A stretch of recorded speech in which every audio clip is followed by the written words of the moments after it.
L-elettriku mix-xatt għal-vapuri fil-port il-kbir issa ġie estis ukoll għat-tarzna ta' Palumbo.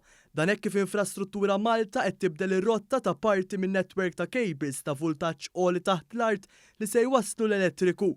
Waqt żjara tal-Ministru għall-Infrastruttura u t-Trasporti jinborġ fit-tarzna ta' Palumbo flimkien ma' numru ta' uffiċjali tat-tarzna u ta' infrastruttura Malta, intqal kif l-Aġenzija ta' Twiden għall-appelli li jagħmlu residenti tal-Kottonera biex it-tarzna f'Bormla wkoll tkun mamra b'din it-teknoloġija. Għalhekk in-netwerk ġdid tal-elettriku għal din is-sistema jaħseb ukoll għal baċin numru 6 l-ikbar baċin fit-tarzna u għal xatt il-parlatorju bis-Switu.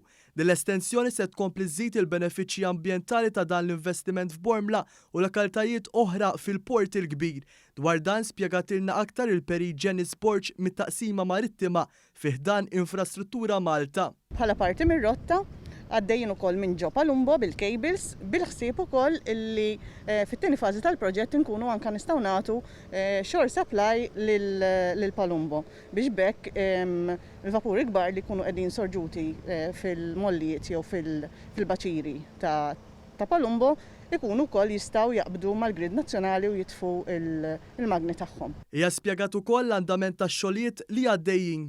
Bħalissa bħala xogħlijiet ġifieri qed nagħmlu trinek u ovvjament ngħaddu l-cables u s-servizzi li għandna bżonn ngħaddu minn daw it-trinek biex fl-aħħar mill-aħħar ħanaslu ġewwa Boiler Wharf fl-Isla. Min-naħa tiegħu il-Ministru jinborġ sostna li l-proġett magħruf bħala Shore to Ship se jwassal għal inqas tniġġis fl-inħawi tal-port il-kbir. Meta qegħdin nifrankaw l-emissjonijiet, qegħdin nifrankaw allura ħafna ħsara lil komunitajiet tal-Port il-Kbir. Għalhekk kien ta' pjaċir għalija li nżur ix-xogħlijiet li għaddejjin minn Infrastructure Malta flimkien mas-sindki u anke id-deputati illi jirrappreżentaw in-nies mhux biss tal-Kottonera imma anke tal-madwar u allura nħarsu l-qudiem li dawn ix-xogħlijiet itejbu l-kwalità tal-ħajja tan-nies li jgħixu fil-Port il-Kbir. Permezz ta' dan il-proġett vapuri sorġuti fil-Port il-Kbir ikunu jistgħu jitfgħu l-magni tagħhom li jaħdmu bil-gas jew heavy fuel oil u minflok iqabdu ma' sistema għal provvista tal-elettriku li se jkun hemm fuq ix-xatt sabiex iħaddmu l-makkinarju għas-servizzi kollha